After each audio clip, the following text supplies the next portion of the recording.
Nagcha-charge lang po dito mga ka-DIY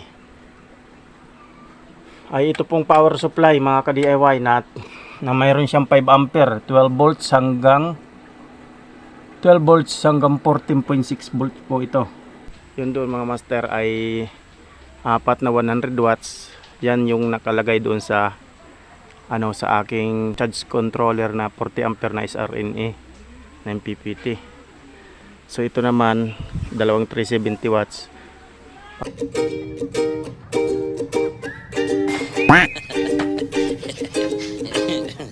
So what's up mga master, ito nga pala yung nag-request na videohan ko raw yung aking mga solar panel. So nandito na tayo sa bubong, akit tayo doon. Ayan o, solar panel ko. Tara.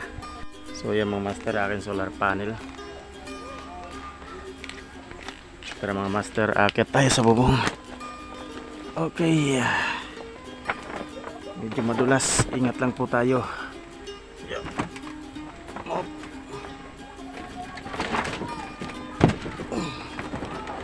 So yung mga master, ito ang aking mga solar panel. Yun doon mga master ay apat na 100 watts. Yan yung nakalagay doon sa sa aking charge controller na 40 ampere na SRNA na MPPT. So ito naman dalawang 370 watts parallel connection. Dito naman, doon naman siya nakalagay sa isang controller ko na 70 ampere na pampusan.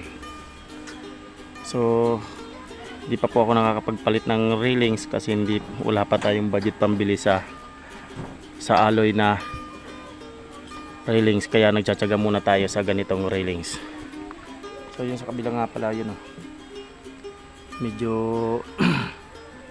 palitan na talaga kasi matagal na yan 4 years na yan hindi ko na napipinturahan gawa ng nag-iipon nga tayo ng railings na alloy, kaya need natin talaga palitan yan kasi kinakalawang yan. So bali ito lahat mga master ay 1140 watts kasama yung apat na 100 watts na naka series and parallel, 2 series, 2 parallel. So bali isang battery lang yung kanilang i-charge. So ayan, 4 years na po ito mga ka-DIY. Ayan, alaga lang palagi sa linis. So sa ngayon hindi ko pa nalilinis kasi bagong linis lang kasi ito nakarang araw. Kaya yung mga master yung nag-request, yan. Ayan.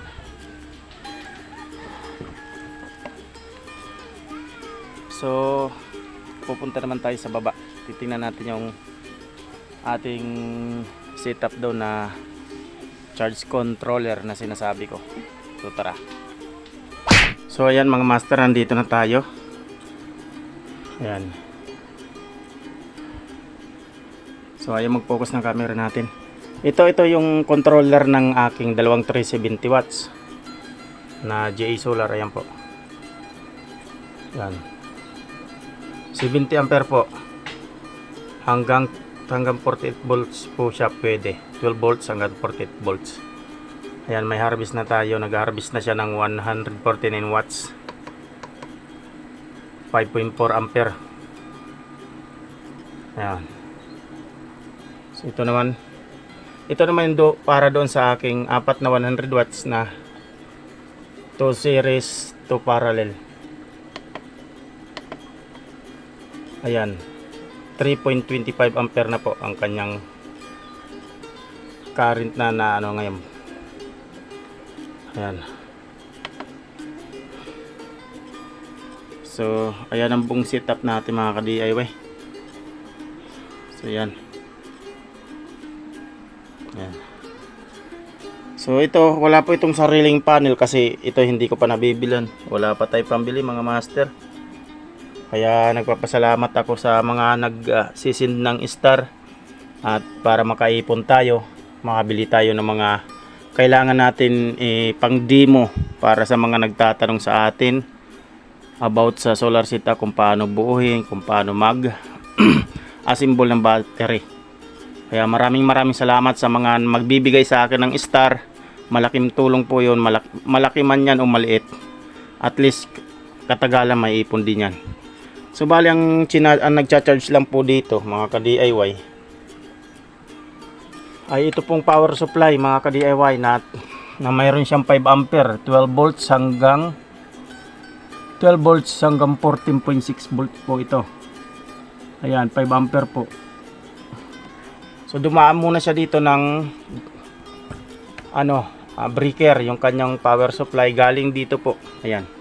Sa aking 24 volt setup. Ayan, dyan po siya nagcha-charge. Ayan. So ito po ang connection ng papuntang battery galing dito sa output nito. Ayan, galing dito sa output nito papuntang battery. Tapos may sarili din siyang DC breaker para sa controller. Ayan. So itatas lang po natin to pag i-charge natin. Iilaw po yan. Ayan. Pagka full charge na po siya mga ka-DIY yan, makikita naman dito magi-stop na yan. So ito hindi na humuhugot ng power galing dito kapag ito ay na-detect niyang puno na. Stop na siya. Ayan. So bali ang ginamit kong pinaka breaker niya yung pang tatlo, ito naman yung sa supply na dito. So ito naman sa DC. Ayan. Bali ginawa ko lang tong switch, itong kabag na to na dalawang linya. Ayan. Ito sa 220. So yan po nagcha-charge dito mga ka-DIY. So yun lang. Ayan. So maraming salamat mga ka-DIY. So paano sa susunod na video uli? At kung bago ka pa lang sa channel ko, huwag kalimutan mag-follow para makita nyo pa ang mga bago kong upload na video. And syempre, huwag kalimutan i-share ang video natin para naman sa iba ma-inspire naman sila. So yun lang, paki-like at saka syempre thank you sa inyong solid na suporta dyan. Happy 10K followers nga po. Maraming salamat po sa inyo.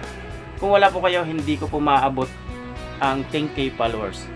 Salamat, hanggang sa muli mga ka-DIY. Babu!